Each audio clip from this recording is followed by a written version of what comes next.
Et nous allons démarrer notre randonnée avec les quotidiens qui nous parviennent au jour le jour avec notre compagnon de tous les jours, Kodjoviam Etonou, déjà en position. Kodjoviam Etonou, bonjour.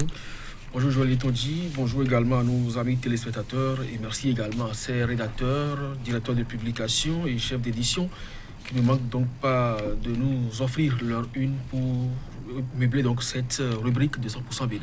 Oui, un remerciement tout mérité. Kodjoviam Etonou, le week-end a été, comme c'est le cas depuis quelques temps, très très mouvementé avec nos acteurs politiques. Oui, les législatives bousculent plus d'un.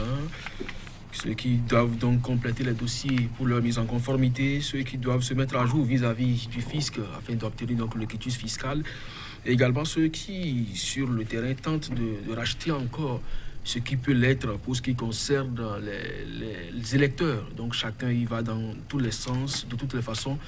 Avril 2019, c'est le plus loin, et le 21 février, c'est le jour décisif, parce que c'est le seul jour-là que la Sénat doit commencer donc par enregistrer les dossiers et chaque recours dans tous les sens. Ah oui, très vite, et c'est le sauf-qui-fait.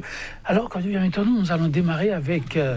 Le journal Actu Express de Médéric Gongo qui, parlant de ces législatives, affiche en titre Tometti préconise une relecture sage du code électoral.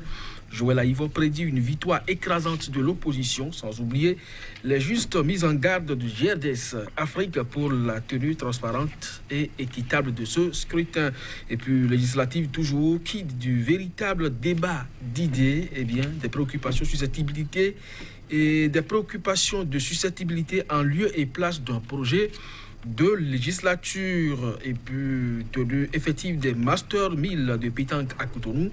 Le dynamisme de l'honorable Idrissou Ibrahim salué par ses pairs. Dynamisme info législative du 28 avril, c'est stricte application des tests qui donnent à penser à un report du scrutin.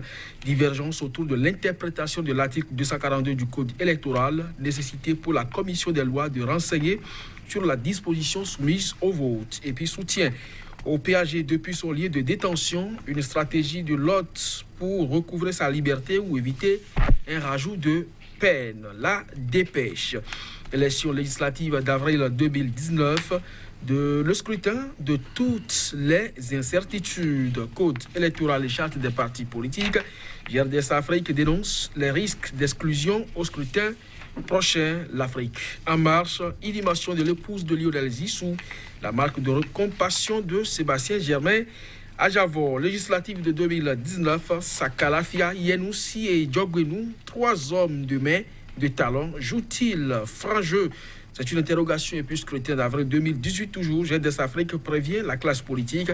Maître Sadikou Alao est très inquiet. Le confrère de la matinée, congrès statutaire de la CASB à Cotonou, l'honorable Idrissou Ibrahim fait fort. Le Togo abrite le prochain championnat d'Afrique. Mise en conformité des partis politiques, l'UDBN désavoue Saka.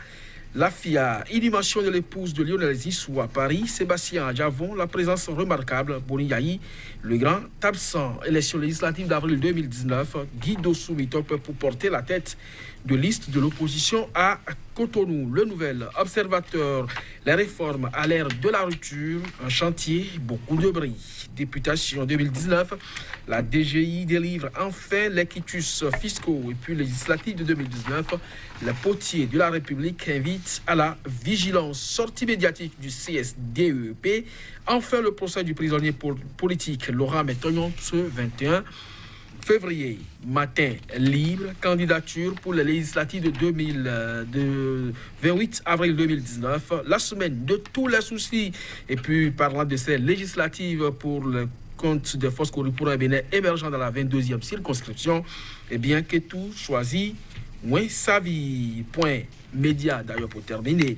Après une série d'incompréhensibles reports, le CSDEP appelle à l'effectivité du procès maintenant ce 21 février, notre délivrance de récépissé de conformité au nouveau parti Sakalafia en mission, c'est une interrogation. L'UDBN en tout cas s'indigne et crie à la violation de la loi.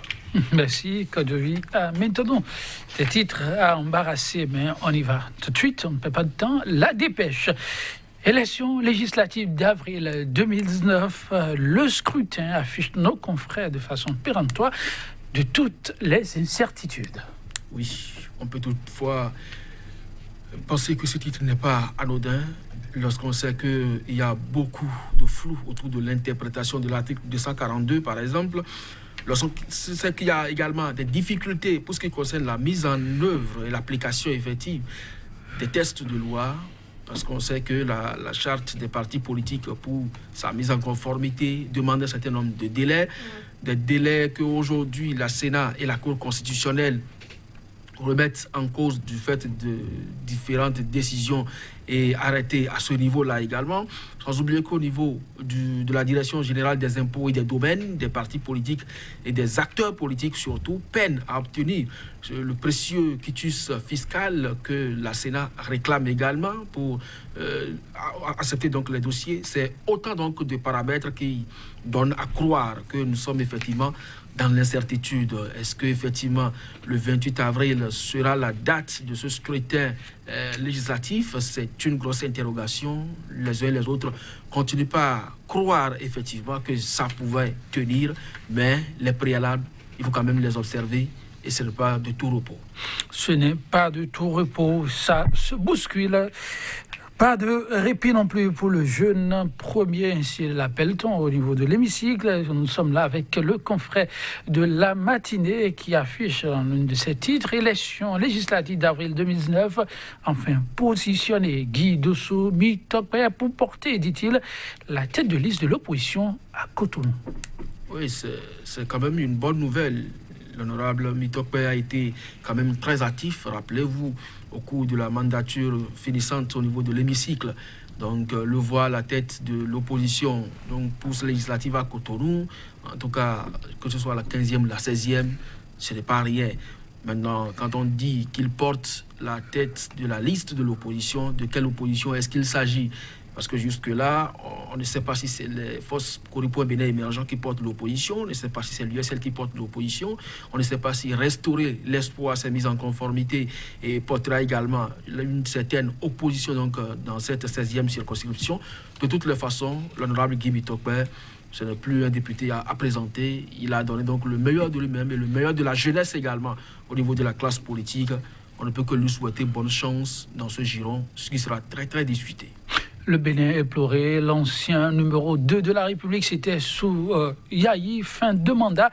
Lionel Zinsou, c'est de lui qu'il est question. Le confrère de la matinée rapporte l'inhumation a eu lieu à Paris. Sébastien Adiavon a fait une présence remarquable, affiche le confrère de la matinée qui remarque plutôt l'absence de Boli Yahi.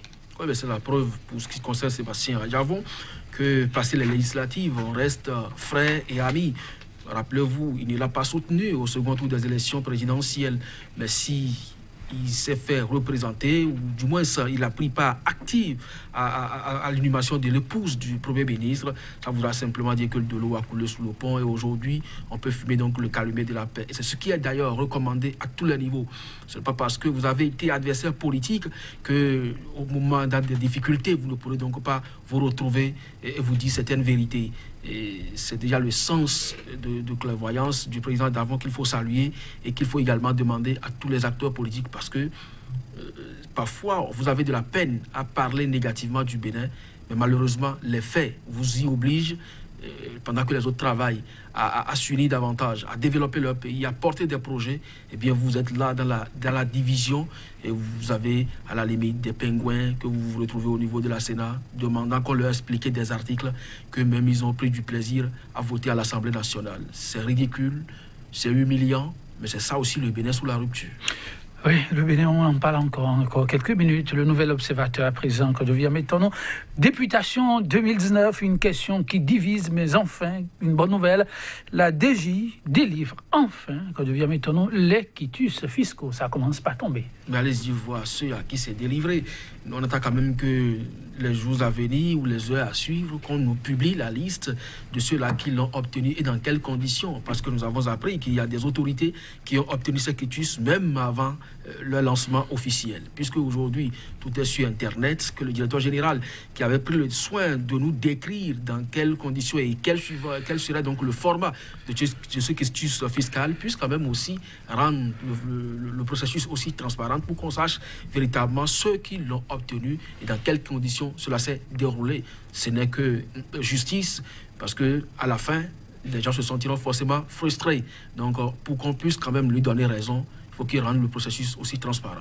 Oui, lien très rapidement, 21 février, ouverture de dépôt de dossier à la Sénat, mais aussi date attendue pour le procès du prisonnier politique Laurent Maintenon. Est-ce que cela va pouvoir tenir? S'interroge le Nouvel Observateur. Oui, il y a cette commission qui, depuis un certain temps, soutient les exiliés et aux détenus politiques qui pensent que, au moins, ce sera une fois une date officiellement retenue, parce que pendant longtemps, on a agité ce procès au niveau de la criette, mais malheureusement, ça n'a jamais tenu. Espérons que Laurent Maintenon puisse quand même recouvrer sa liberté. Le front en a besoin. Merci, Kodjovi. Mettons-nous de l'espoir pour Laurent Maintenon, de l'espoir aussi pour ceux-là qui veulent candidater. Le 21, parviendront-ils à déposer leur dossier? Les regards sont tournés vers les institutions de la République. C'est tout pour la revue des titres du jour. À demain.